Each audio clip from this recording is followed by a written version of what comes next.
Anytime. I just wanted to ask a couple of questions regarding commercial fishing classification. The classification standards that apply to virtually every other class of commercial vessels, and in general, these standards have improved greatly the overall safety record of commercial vessels. Mr. Anderson, does the GAO agree that classified standards improve the safety of the commercial vessels? Well, that's an area that where we don't believe data exists. When we performed our performance evaluation, I think that was one of the key takeaways, was that the Coast Guard needs data to really inform classing guidance, but also to determine if data show that classing has a positive effect on safety. So this is where there's a paucity of data. So it may not, it may or may not. You're still looking for the data to make that determination? Yes, we believe, we ultimately recommended that a working group be formed to go get data such as that, because we believe that first we need the data to determine whether or not that ends up having a positive effect on safety. And why don't you have the data at this point? Well, there are various entities that ultimately collect the data. Coast Guard collects some, other federal agencies collect others, state regulators also collect some.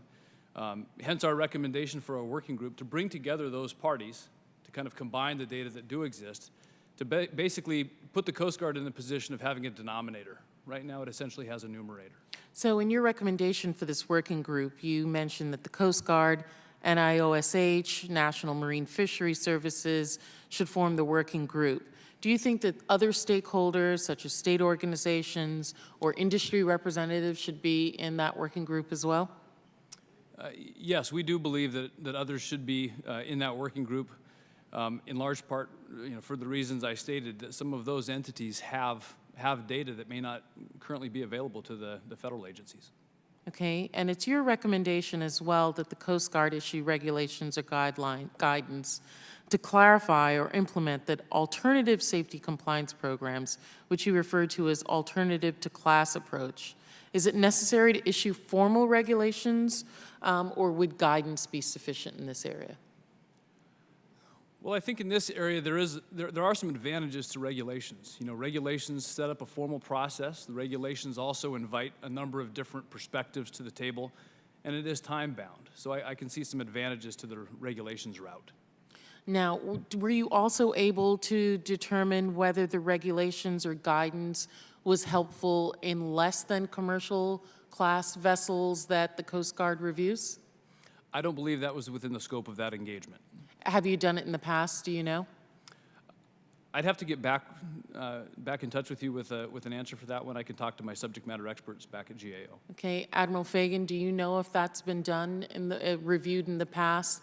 The effectiveness and the efficacy of the regulations to safety of the Coast Guard having regulations or guidance on other vessels that are not commercial vessels. So I'm thinking in the Virgin Islands, we don't have large commercial vessels that ones think of specifically, but we do have smaller vessels that are constantly around the island, whether they're yachts or individuals going on excursions or even private boaters in the area. Have you looked at do you know if there are studies that determine the effectiveness of those guidelines versus regulations?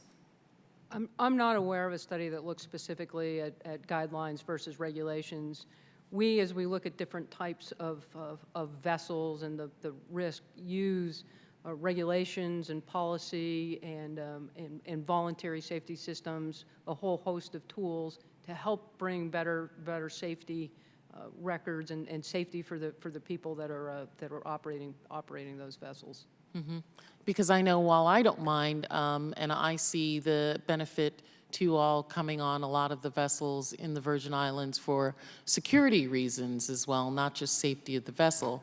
I know that our weekend boaters going to Buck Island in particular, might have a different view of that. So having the data, I think, would be really important. And I think that GAO, as they looked into the implementation of the classification requirements, whether or not which ones are necessary and which ones are most effective, if that's been put in place as well. The scope of that report was really on the need for more reliable data in these commercial fishing vessels. With your permission, I do have one of my experts here to assist if you would like an answer to that question specifically from one of my colleagues. If you could give that to us afterwards, that would be helpful. Okay. do. Thank you very much.